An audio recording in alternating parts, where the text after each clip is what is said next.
Bruno Marchal, Mental Coach à Montpellier. Aujourd'hui, c'est la sortie de la formation. C'est la sortie de la formation. Dépendance affective, comment s'en sortir? S'en sortir. Oui, vous me l'avez beaucoup demandé parce qu'effectivement, quand votre conjoint est en crise, il est en dépendant affectif parce qu'il a une faible estime de soi. Ça c'était expliqué dans la formation précédente, confiance en soi. Et il vous colle sa notion de dépendance affective par ses neurones miroirs. Et vous êtes aussi en dépendance affective et vous faites des interdits. Vous le saoulez et vous n'y arrivez pas. Et donc, grâce à la formation dépendance affective, vous allez comprendre plein de choses.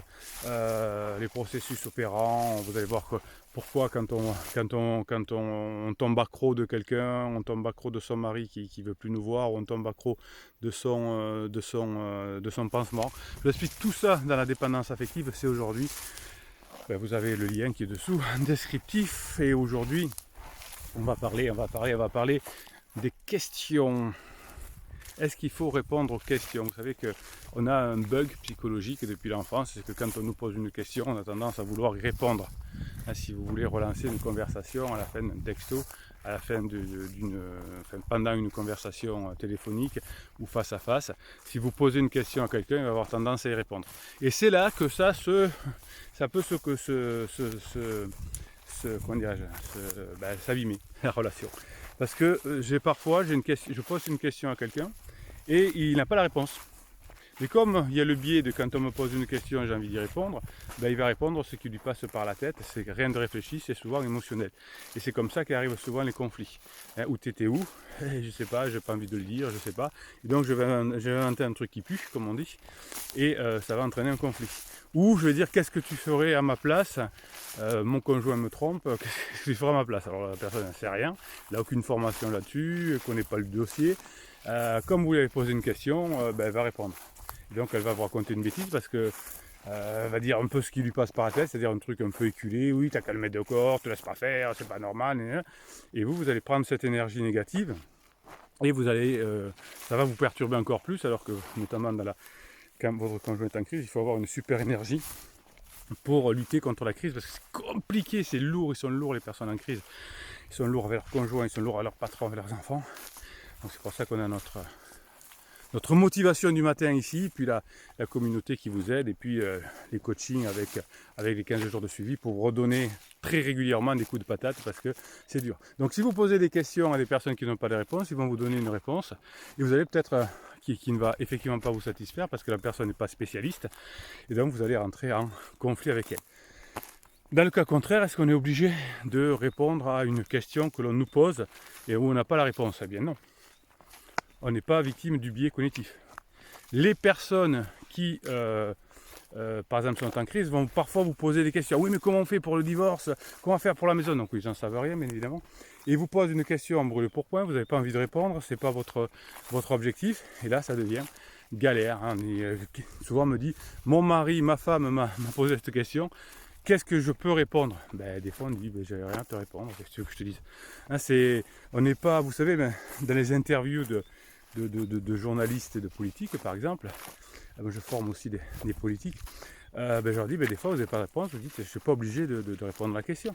Les journalistes français sont assez bons là-dessus, c'est-à-dire qu'ils sont assez élégants et répondent, ils relancent pas énormément. Les journalistes américains sont beaucoup plus bourrins. J'ai pas ma réponse, Monsieur Trump, répondez-moi. Donc dans les affaires de justice avec l'autorité, c'est pareil.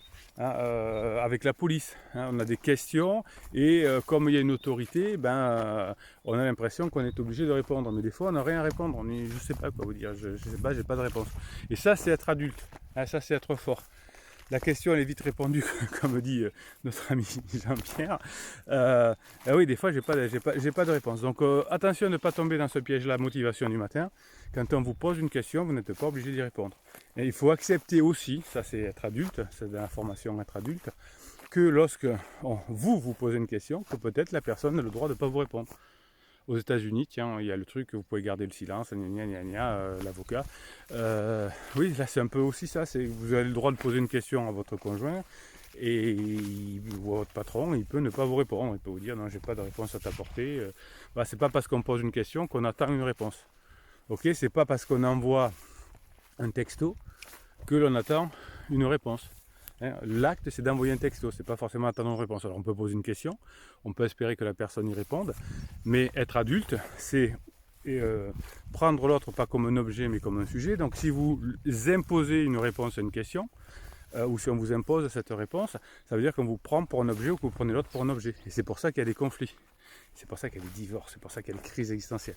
Quand vous prenez l'autre comme un sujet, c'est un sujet, j'ai envie de lui poser une question parce que ça m'intéresse de savoir, mais je sais qu'il a tout à fait le droit de ne pas me répondre. Ok? Donc motivation du matin. Quand on pose une question, on n'attend pas forcément une réponse, et quand on nous pose une question, on n'est pas forcément obligé de la donner. Alors quelles sont les réponses? Tiens, je vous donne des exercices le matin. Hein. Même si c'est le jour de sortie de la formation dépendance affective. Je vous pose le petit jeu du matin.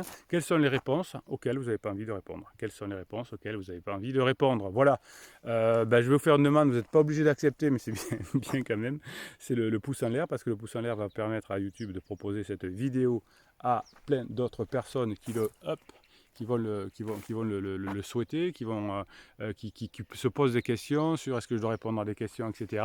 Eh bien, YouTube, grâce à votre pouce en l'air et vos commentaires, va proposer cette vidéo à d'autres personnes qui vont rejoindre la communauté bienveillante et positive dont vous faites partie. Vous écrivez dessous, quand vous avez une galère, vous posez votre galère là, et puis on essaye de vous aider. Quand vous avez le top patate, vous aidez les autres. Hein, voilà, ensemble on est plus fort. On s'abonne à la chaîne parce que vous avez des posts qui vous sont réservés chaque jour.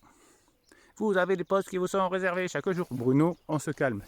Ça c'est l'une de nos private jokes de la communauté. Bruno, on se calme.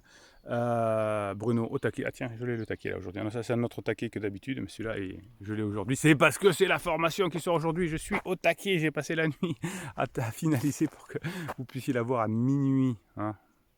Bruno, tu dis des bêtises. Tu n'as pas passé la nuit pour l'avoir à minuit. Bon, le début de la nuit, ok. Et puis, voilà, la private joke, c'est que Bruno Marchal, il vous dit à très bientôt.